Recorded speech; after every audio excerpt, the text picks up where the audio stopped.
Bonsoir, alors je vais essayer de faire un projet un petit peu particulier, donc quelque chose que je ne crois pas que l'on voit régulièrement sur YouTube. Donc ce que je vais faire, ce qui pourrait être une émission éventuellement régulière sur notre chaîne YouTube, ça va être de vous lire un chapitre ou une histoire d'un livre que j'ai bien aimé, notamment les histoires donc de Pierre Bellemare, celles qui m'ont le plus impressionné ou que j'ai le plus apprécié tout simplement. Pourquoi faire cette émission? Alors tout d'abord c'est parce que c'est le genre d'émission qui m'aurait bien plu sur YouTube, d'avoir par exemple 15-10 minutes, voire 20 minutes de lecture d'un livre que je puisse suivre de manière régulière, par exemple une fois par semaine, ou tout simplement d'avoir une histoire intéressante de manière régulière. Alors cette émission, on pourrait l'appeler par exemple le roman feuilleton.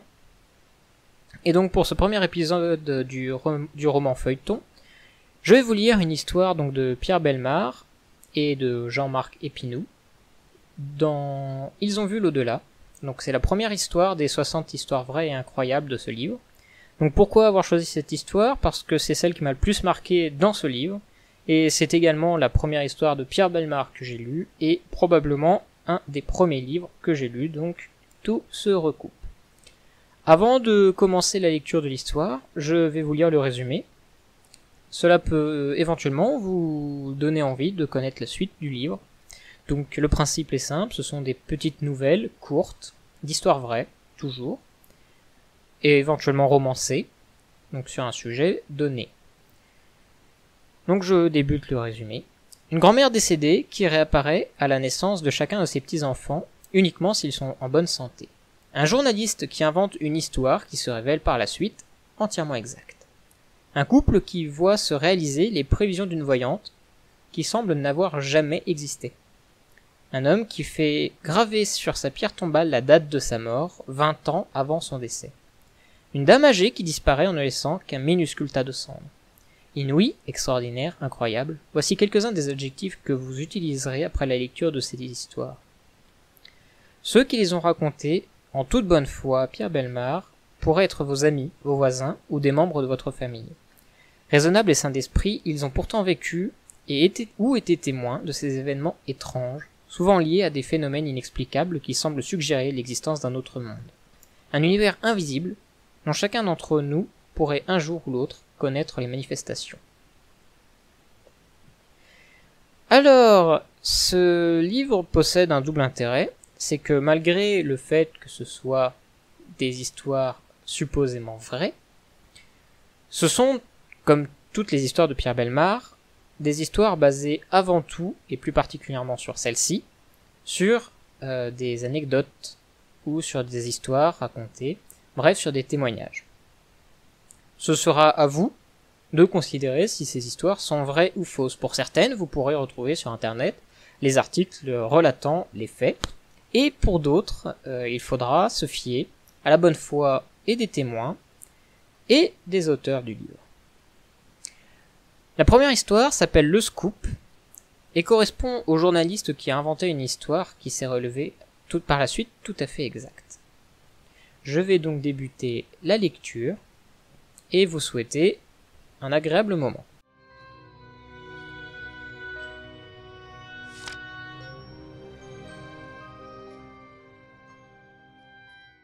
Didier Demangeon est assis devant sa machine à écrire. Une magnifique page blanche est engagée dans le chariot de la machine. Au dehors, une petite pluie fine tombe sur le Havre. Un temps à vous flanquer le cafard. Le téléphone sonne. Didier laisse la sonnerie envahir l'appartement. Il n'est pas pressé de répondre, car il sait déjà qui l'appelle et pourquoi. Enfin, il décroche le combiné. Demangeon, j'écoute. Ah, c'est toi, Didier? C'est Nathalie. Tu devines pourquoi je t'appelle? Oui, je sais. Le père Raguet s'impatiente et attend ma copie. Eh bien, je suis désolé, mais je n'ai rien à lui fournir. J'ai beau attendre à l'arrivée de tous les bateaux, pas le moindre écho qui justifie que je noircisse des pages. Écoute, il faut que tu envoies 100 lignes au moins. On boucle demain soir. Trouve n'importe quoi, mais écris quelque chose d'intéressant. Raguet est furieux, et tu risques de te faire virer si tu ne ponds rien. Il est marrant, Raguet, je ne vais pas inventer n'importe quoi. Et en ce moment, c'est le calme plat. Rien de rien, pas d'assassinat, pas de vol, pas de vedette. Il pleut, un point, c'est tout. Débrouille-toi, je suis certaine que tu vas nous téléphoner un truc sensationnel. Voilà Raguet qui arrive, je raccroche, bise. Demangeon repose le combiné. Il commence à me les briser, le père Raguet. Quand il ne se passe rien, il ne se passe rien.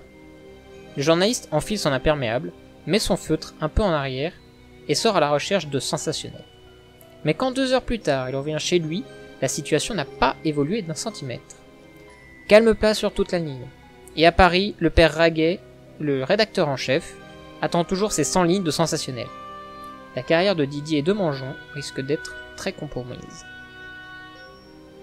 Bon, tu veux de la copie? Eh bien tu vas en avoir. Aux petits oignons. Allons-y mon vieux Raguet. Didier se met devant sa machine et commence à taper avec 2 doigts, comme tout bon journaliste qui se respecte. Le Havre, 15 mars 1937. De notre correspondant Didier Demangeon. À l'arrivée du ville de Havre, ce matin, 2 passagers ont débarqué, arrivant tout droit du Canada. Nous les avons rencontrés au bar du Select, et l'histoire qu'ils nous ont racontée prouve que l'aventure est encore possible en plein XXe siècle. Nos 2 voyageurs nous ont demandé de respecter leur anonymat, mais laissons-leur la parole. Demangeon, maintenant, accélère le rythme. La petite sonnerie qui marque le retour du chariot trouble seul le silence de la chambre. Quand Demangeon a terminé ses 100 lignes, il relit sa copie, corrige 1 ou 2 formules, supprime une répétition et estime qu'il est temps de transmettre au téléphone son article sensationnel à la direction de l'hebdomadaire et au père Raguet qui l'attendent à Paris. Ah, tu veux du sensationnel? Je vais t'en faire du sensationnel. L'article sort dans le numéro suivant, dans la rubrique « Ce monde est incroyable ». Pas un mot n'y a été changé. Raguet, le rédacteur en chef, téléphone à Demangeon pour lui dire « Superbe cette histoire des chercheurs d'or. Voyez mon petit Demangeon, il suffit de s'accrocher et on trouve toujours de quoi faire de bonnes copies. Il faut me suivre cette affaire. Ça me semble passionnant. » Demangeon répond « Oui patron, je vais essayer d'en savoir davantage. Je vous tiens au courant. » Elle est bien bonne celle-là. Demangeon a strictement tout inventé. Dans son histoire, 2 jeunes chercheurs d'or reviennent du Canada. Là-bas, dans les profondeurs glacées du Yukon, ils ont un jour découvert un squelette au pied d'une falaise. Auprès du squelette, quelques objets. Au doigt du squelette, une chevalière. Les 2 explorateurs ont réussi à se hisser jusqu'en haut de la falaise, et après quelques kilomètres de neige, ils ont trouvé une cabane abandonnée. Cette cabane devait être le camp de base du malheureux dont ils ont découvert les restes. Dans la cabane, des sacs de quartz aurifères indiquent que le disparu était un chercheur d'or. Les 2 garçons réalisent qu'ils sont au centre d'un placé. Ils se rendent à Whitehorse, la ville la plus proche, et se renseignent. On leur dit que personne n'a déposé de demande pour une concession concernant ce territoire. Ils remettent au shérif la chevalière trouvée sur le squelette, et ils en profitent pour faire une demande de concession à leur propre nom. Aujourd'hui, après 2 ans d'exploitation, ils reviennent en France, histoire de se refaire une santé. Demangeon peut être content de lui, il vient d'inventer une histoire digne des meilleurs romans feuilletons. De toute manière, dans 2 jours, les lecteurs auront tout oublié et personne n'y pensera plus. C'est là que Demangeon se trompe lourdement. 2 mois plus tard, le téléphone sonne chez Demangeon. « Allô, c'est vous mon petit Didier, ici Raguet. Dites, il y a du nouveau pour votre histoire. Nous venons de recevoir une lettre d'une certaine Mathilde de Ferrières. Elle a lu votre reportage et elle est persuadée que les 2 prospecteurs que vous avez rencontrés ont découvert le squelette de son frère. Il est parti il y a 5 ans dans le Yukon pour y chercher de l'or et il n'y a plus jamais donné de nouvelles. Il faudrait demander au shérif de Whitehorse la description de la chevalière. Cela permettrait d'identifier le squelette. Il s'agit, d'après elle, de son frère Thibaut de Ferrières. » Demangeon ne sait trop que répondre. Ah, ça c'est formidable, oui. Ça serait bien si c'était son frère. Enfin, je veux dire, ça serait triste, mais intéressant. C'est fou que cette histoire ait un tel rebondissement. Pour être fou, on peut le dire que ça l'est. Comment cette mademoiselle de Ferrières a-t-elle pu croire suffisamment au roman inventé par Demangeon pour y reconnaître son frère? Demangeon est un peu inquiet, mais après tout, que risque-t-il? On va contacter le shérif de Whitehorse. Il répondra « Dieu sait dans combien de temps qu'il n'y a aucune trace de chevalière ni de squelette découvert au pied d'une falaise. et puis tout retombera dans l'oubli. Il y aura 1000 raisons plausibles pour expliquer qu'on n'aboutisse à rien. Les semaines passent et Didier Demangeon continue son dur métier de correspondant exclusif. Dieu merci, il parvient toujours à fournir de la copie au père Raguet, mais il faut bien l'avouer, rien n'est aussi excitant que l'aventure du squelette et des chercheurs d'or. Demangeon sommeille encore quand le téléphone sonne. « C'est vous mon petit Demangeon ? Je vous appelle pour l'histoire du squelette du Yukon. Ça y est, nous avons reçu une réponse du shérif de Whitehorse et grâce au Yukon Télégraphe, nous avons reçu par Bellino une photo de la chevalière. » Une photo de la chevalière ? Mais de quelle chevalière ? Mais la chevalière trouvée par les 2 chercheurs d'or que vous avez interviewés. Vous n'êtes pas réveillé mon petit, la chevalière du squelette. Le shérif est la chevalière du squelette. Ça alors, mais comment est-ce possible ? Qu'est-ce que vous me racontez, comment est-ce possible ? Ne me dites pas que vous avez oublié votre propre article. Eh bien patron, c'est que... Demangeon sent qu'il a la tête en feu. Il ouvre déjà la bouche pour tout avouer au père Raguet pour lui dire « Mais tout ça c'est du bidon ! Je n'ai rencontré aucun chercheur d'or. Il n'y a pas de squelette, pas de chevalière, pas de filon aurifère. J'ai tout inventé pour vous fournir votre foutu 100 lignes de copies sensationnelles. » Mais l'instinct de survie professionnelle fait que Demangeon ne dit rien. D'ailleurs, à quoi bon faire des aveux puisque de toute évidence, la réalité rattrape la fiction. C'est drôlement intéressant, patron. Et cette chevalière, vous allez la faire voir à mademoiselle de... Comment s'appelle-t-elle ?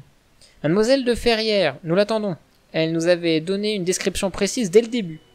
Il n'y a pas de doute, la chevalière remise au shérif de Whitehorse est bien celle de Thibaut de Ferrières. Le blason est bien tel que sa sœur nous l'avait décrit. Dès qu'elle a su que nous avions de nouvelles de Whitehorse, elle nous a dit qu'elle sautait dans le premier train pour venir nous voir. Je vous tiens au courant. Enfin, mon petit Demangeon, je vous félicite encore pour votre interview. C'est devenu une sorte de feuilleton qui passionne nos lecteurs. Nous recevons un courrier formidable, et vous avez vu que cette histoire est passée en première page des derniers numéros ? Mademoiselle de Ferrier, dès qu'elle a en main l'image de la chevalière transmise par Bellino, ne peut retenir ses larmes. Mon pauvre Thibaut. Il n'y a pas de doute, c'est sa chevalière, c'est bien lui. Mais après tout, votre frère aurait pu s'en séparer, la vendre, se la faire voler. Jamais de la vie. D'ailleurs, tenez, je porte moi aussi les armes de la famille sur ma chevalière. Vous voyez le blason ? C'est le même. Le shérif de Whitehorse vous a-t-il donné d'autres détails ? Eh bien, il nous a communiqué les noms des 2 jeunes chercheurs d'or qui ont découvert les restes de votre frère. D'ailleurs, ils sont retournés là-bas et ils ont repris l'exploitation du filon. Le shérif nous a indiqué qu'il possède encore une partie de l'équipement de votre malheureux frère. Si vous pouviez vous rendre sur place, vous pourriez peut-être reconnaître quelques objets personnels. Mademoiselle de Ferrières hésite un peu et déclare. Il est de mon devoir de me rendre à Whitehorse. Je veux m'incliner sur la tombe de mon pauvre Thibaut. Et puis, j'aimerais connaître les 2 jeunes gens qui m'ont permis de mettre fin à cette attente angoissante. Mademoiselle de Ferrières a aussi une petite idée derrière la tête, mais n'éprouve pas le besoin pour l'instant d'en faire part aux journalistes. Quelques mois plus tard, Didier Demangeon, de plus en plus perplexe, reçoit un coup de fil du père Raguet qui lui annonce « Vous savez, mademoiselle de Ferrières, la sœur du squelette, eh bien, elle s'est rendue au Yukon. Vous parlez d'une expédition pour une vieille fille. Et là-bas, elle est allée jusqu'à Whitehorse. Elle a reconnu les objets personnels de son frère. Elle a rencontré vos 2 chercheurs d'or. Elle a pris un avocat et elle a signé un contrat. Les 2 garçons qui sont désormais propriétaires du filon ont consenti à lui céder pour les 50 ans à venir un tiers de tout ce qu'ils sortiront du placé découvert par son frère. Didier Demangeon, aujourd'hui encore, se demande comment il a pu inventer une histoire vraie. À moins que l'esprit du défunt Thibaut de Ferrières ne lui ait tout soufflé.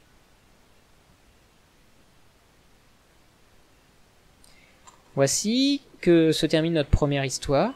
Donc, j'espère que cela vous aura plu, cela vous aura peut-être intrigué. N'hésitez pas à donner vos retours en commentaire, déjà pour savoir si cette histoire vous a plu, si le roman feuilleton, enfin le programme du roman feuilleton vous plaît, si vous voulez d'autres histoires du livre, si vous voulez d'autres histoires du Pierre Bellemare, ou si vous voulez éventuellement d'autres livres, par exemple une série de livres de jeunesse, ou quelque chose comme ça. Voilà, bonsoir à tous et à une prochaine pour une prochaine émission sur la chaîne de la NAG Corporation.